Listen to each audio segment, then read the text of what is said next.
नमस्कार दोस्तों। मैं Ravi Sharma, president national sports federation India. और जैसा कि आप सभी जानते हैं कि इंडिया के अंदर हमने पावर लिफ्टिंग के लिए धूम मचाई हुई है। तो मैं बताना चाहता हूं कि बहुत सारे पावर लिफ्टर्स ऐसे हैं जो जिनको सही गाइडेंस और सही तरीके से ट्रेनिंग नहीं मिल पाती है, और वो बहुत जल्दी ही सपोर्ट से निराश होकर अपना वे ऑफ रूट चेंज कर लेते हैं। तो मैं उन सभी स्पोर्ट्समैनों से रूबरू अपने इस यूट्यूब चैनल के साथ में होना चाहूँगा, जो एनएसएफ इंडिया के नाम से बनाया हुआ है। तो मैं बताना चाहता हूँ कि जिस प्रकार से आज के टाइम में एक अच्छा कोच होने के लिए एक अच्छा स्टूडेंट्स भी होना ज़रूरी है। तो अगर आप अच्छा ट्रेनिंग करते हैं और अच्छी डाइट भी लेते हैं, लेकिन परफॉर्मेंस आपकी नहीं बढ़ पाती है, इसका सबसे मेन कारण होता है कि आपके पास में किसी न किसी वे में एक अच्छे गुरु की कमी है। तो उस अच्छे गुरु की कमी को पूरा करने के लिए मैं आपके बीच में रूबरू हुआ हूँ। आप का कोई ट्रेनिंग चार्ज आपको नहीं देना है, नहीं कुछ आपको एक्स्ट्रा एक्सपेंस करने हैं, नहीं कुछ हम आपसे सप्लीमेंट के बारे में कोई ऐसी गलत गाइडेंस देंगे जिससे कि आपका करियर ख़राब हो जाए। तो मेरा सभी से निवेदन है कि इस चैनल के थ्रू हम डेली 5 बजे इवनिंग में अपना सेशन लिया करेंगे ट्रेनिंग का, पावर लिफ्टिंग और वेट लिफ्टिंग से रिलेटेड, जो इस चैनल पर आपको दिखाया जाएगा। तो आप अच्छी ट्रेनिंग और शेड्यूल्स इस चैनल के द्वारा आप देख सकते हैं, जिससे कि आपकी परफॉर्मेंस अच्छी बढ़ेगी और आपको नए नए शेड्यूल आपको इस चैनल के द्वारा देखने के लिए मिलेंगे। और मैं ये आपको विश्वास दिला सकता हूँ कि बहुत सारे बच्चे ऐसे हैं, बहुत सारे कोचेज भी ऐसे हैं। उन कोचेज को बताना चाहता हूँ कि जो हम ये जहर बेच रहे हैं आज के टाइम में मार्केट में, जो खुलेआम बिच रहा है, और गवर्नमेंट इस पर कोई भी किसी प्रकार से रोकथाम सीरियसली इसको नहीं ले रही है। हालांकि बहुत जगह पर छापेमारी चल रही है और वहाँ पे बहुत सारे करोड़ों का माल भी पकड़ा गया है, लेकिन सीरियसली इसको बैन कर देना चाहिए इंडिया से, अगर हमें स्पोर्ट्समैन को मजबूत तरीके से निकालना है। देसी डाइट अच्छी डाइट होती है, और उसी डाइट के अनुसार अगर परफॉर्मेंस आप बढ़ाओगे तो मेरा विश्वास है कि आप अच्छे चैंपियन बन के निकलोगे। क्योंकि देसी डाइट का थोड़ा सा रिजल्ट स्लो इसलिए होता है कि वो एक्चुअल डाइट होती है, आर्टिफिशियल उसमें कुछ मिला नहीं होता, फेक चीज़ नहीं होती है। और अच्छी चीज़ जब भी आप कोई भी अच्छा काम करोगे वो देरी से रिजल्ट देगा, तो उसी प्रकार से रिजल्ट भी देरी से ही मिलते हैं जो देसी डाइट होती है। तो मैं पावर लिफ्टर से निवेदन करता हूँ कि बहुत सारे बच्चे ऐसे भी हैं जो एम्प वैम्प ऐसी बहुत सारी चीज़ें लेते हैं, तो वो लेना बंद कर दें आप। और स्टेरॉयड बहुत ऐसे केमिकल्स से बने हुए होते हैं जो हमारी बॉडी के लिए बहुत ही डेंजर होते हैं, जो हमारे रेस्पिरेटरी सिस्टम को, हमारे नर्वस सिस्टम को, हमारे ऑर्गन्स को बिल्कुल ही डेड करने का काम करते हैं।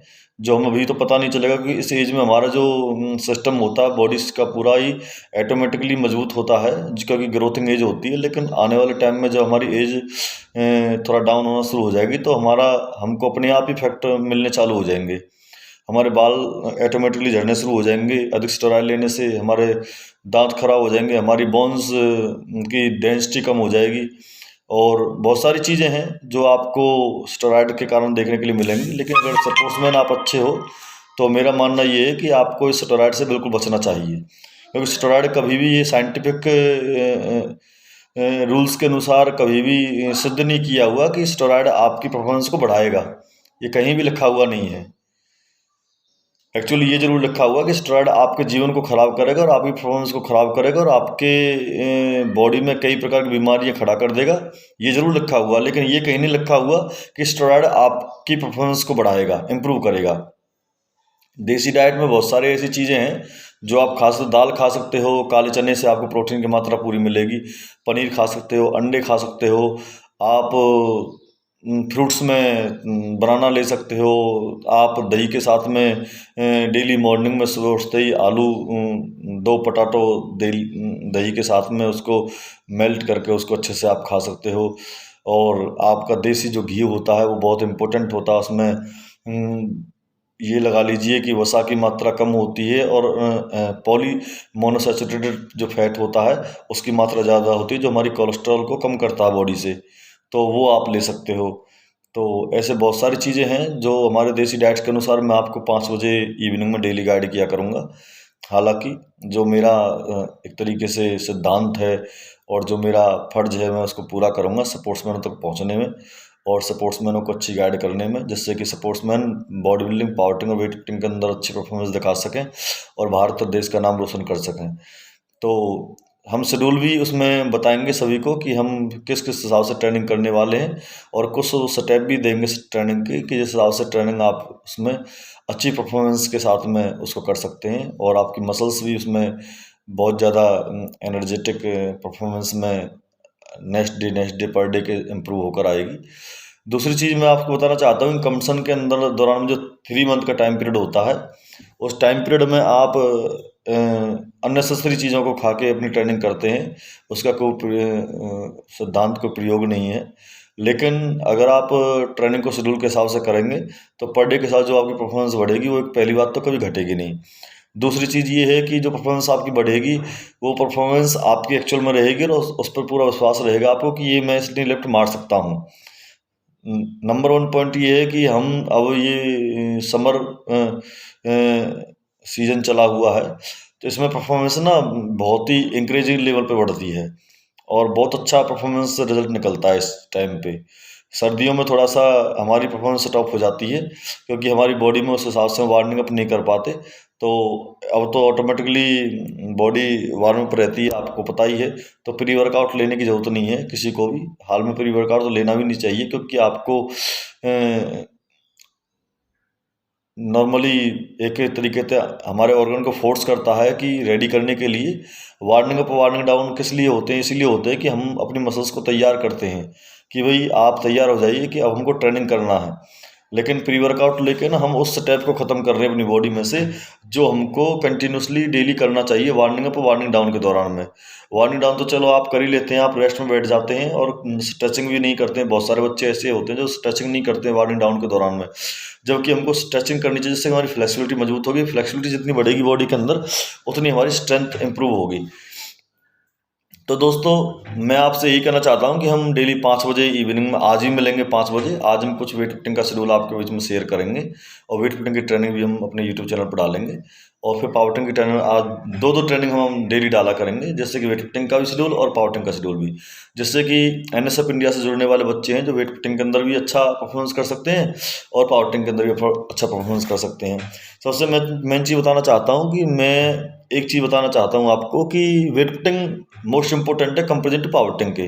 वो इसलिए कि वेट लिफ्टिंग ओलंपिक गेम है और वेट लिफ्टिंग को जिन हाथों ने थामा हुआ ना वो थोड़े मजबूत हैं भारत देश के अंदर और वो अपने सपोर्ट्स को डगमगाने तक भी नहीं दे रहे। वो उसका कारण यही है कि जो उनके सिद्धांत उनके रूल्स रेगुलेशन है वो बिल्कुल ही स्पोर्ट्समैनों के हित में है। लेकिन पावर जो गेम है वो मिनिस्ट्री यूथ अफेयर्स ने उसको कैंसिल कर दिया है, सस्पेंड कर दिया है। ओनली यूनिवर्सिटी के अंदर अगर पावर आप खेलते हैं तो आप परफॉर्मेंस के अनुसार अपना ट्रायल दे सकते हैं और जॉब सिलेक्शन भी ले सकते हैं, ये क्लियर है। लेकिन आप किसी ओपन फेडरेशन से खेलकर ना तो ट्रायल दे सकते हैं और ना ही अपना स्टैंडर्ड मेडल दिखा के अपना जॉब कहीं भी आप दिखा नहीं सकते उस चीज़ को। तो फेडरेशनों का तो दी एंड हो ही चुका है। हालांकि कुछ फेडरेशंस ऐसी हैं जो भारत देश के अंदर अच्छा काम कर रही हैं, स्पोर्ट्समैनों के बारे में सोच रही हैं, आगे फ्यूचर में कुछ प्लान करने का कोशिश भी करेंगे। वो अच्छे बंदों के साथ मिलकर अच्छा प्लेटफॉर्म रेडी करने का प्लान कर रहे हैं, तो वो जल्दी ही आपके सामने सब कुछ आएगा। लेकिन मैं आपसे बताना चाहता हूँ कि अगर आप किसी फेडरेशन के साथ बंधे हुए हैं तो वो बिल्कुल ही आप छोड़ दीजिए। फेडरेशन का जो आपने पकड़ रखा है ना, एक तरीके से कहते हैं कि रस्सी पकड़ रखी है, उसको छोड़ दीजिए। क्योंकि फेडरेशन कभी भी आपको जॉब में क्लेरिफाई नहीं कर सकती। हालांकि ये कि वेट लिफ्टिंग को आप पहली प्रायोरिटी में रखिए स्पोर्ट्स के अंदर, क्योंकि वेट लिफ्टिंग आपके कैरियर को स्टैंड कर सकता है। मात्र 3 या 4 साल के पीरियड में वेट लिफ्टिंग आपको जॉब के लिए क्वालिफाइड कर सकता है। अगर जॉब के लिए आप क्वालिफाइड कर जाते हो तो आप नेशनल इंटरनेशनल लेवल के भी आप स्टैंडर्ड पर अपने आप को परफॉर्म कर सकते हो। लेकिन पावर लिफ्टिंग के अंदर अगर आप जॉब के लिए क्वालिफाइड करना चाहते हो तो आपको सबसे पहले यूनिवर्सिटी की तरफ से खेलना पड़ेगा, यूनिवर्सिटी पर ऑल इंडिया यूनिवर्सिटी खेलना पड़ेगा। उस हिसाब से आप ट्रायल बेस पर तैयार हो सकते हो। अदरवाइज आप कोशिश कर रहे हो बार बार, कोई आपको बहका रहा है या आपको मार्गदर्शन, बहुत सारे कोचेज ऐसे हैं जो पर्सनल फायदे के लिए बच्चों का मार्गदर्शन गलत करते हैं और बच्चों को गलत गाइड करते हैं। तो मैं उन कोचों को बताना चाहता हूँ कि अपने ये 2, 4, 5 हज़ार रुपये के फायदे के लिए बच्चों के फ्यूचर के साथ मत खेलिए आप, क्योंकि बच्चों का भविष्य आज तो आपने बर्बाद किया, लेकिन कल ही बच्चे आपको आने वाले टाइम में गाली भी देना शुरू करेंगे, ध्यान रखना आप। तो मैं आप सभी से रूबरू होऊंगा 5 बजे आज।